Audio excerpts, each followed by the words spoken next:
that one ping is one of the saddest pings you can ever look at. That electronic ping shows up as a single dot on a computer screen, but what it depicts is the horrifying reality of a cold-blooded killing and several families still staggered by grief. And that's where my husband died. It's exactly where his location was showing.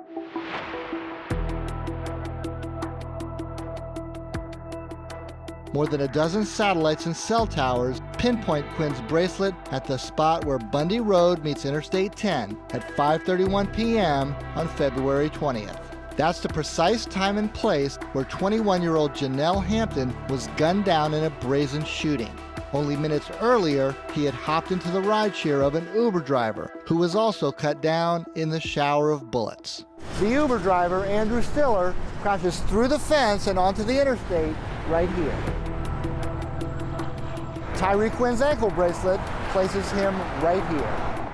Stiller's car plowed into another car on the interstate, badly injuring its 3 occupants. Despite the carnage, police say Quinn did not stop there. They say he got out of his car and continued to shoot, gravely wounding one of the women in the other car, a grandmother from Slidell, with a bullet to the head. It's senseless, it's barbaric.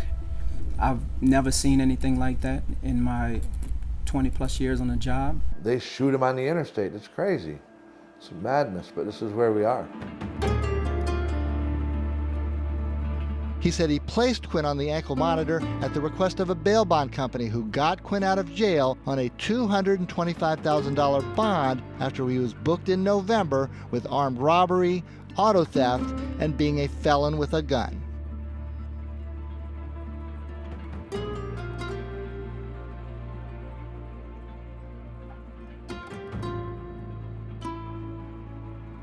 But now, looking back in time, the electronic tracking reveals a path to a murder scene. As you can see, the precision of the technology actually places Quinn's ankle bracelet on the grass next to the I-10. So we do have some information that he was wearing an ankle monitor, and it absolutely aided in this investigation with his apprehension.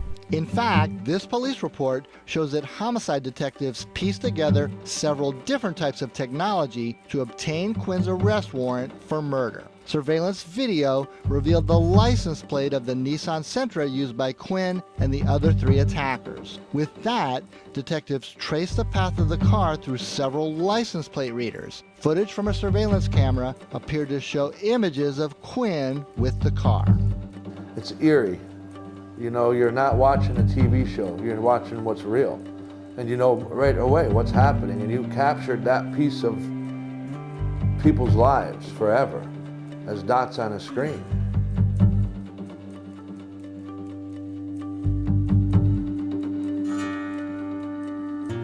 After tracking all over New Orleans East for several hours, Tyree Quinn's bracelet stops right here, where it stays for 24 minutes in front of this apartment complex.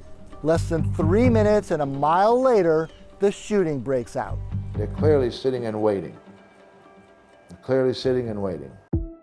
In another piece of this murder puzzle, we previously revealed that the assumed target, Johnell Hampton, was himself out on bail, awaiting trial on charges of being an accessory to attempted second-degree murder from a brutal attack in the French Quarter in January 2022. He was a pseudo student, and he was scared. He was just, afraid to be swept up in this whole tragic thing.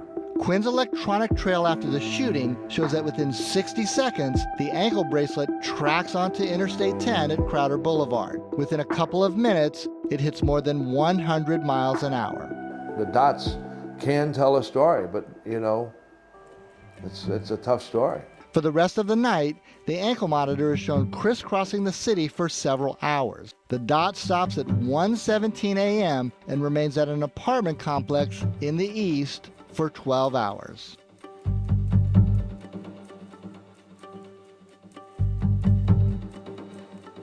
I knew something was wrong. I was calling his phone. He wasn't answering. On her phone, she can see his exact location. On her way to New Orleans, she calls to see if there have been any accidents. She calls the police. Finally, she gets a call back. They told me, hold on. We need to transfer you to homicide. Homicide?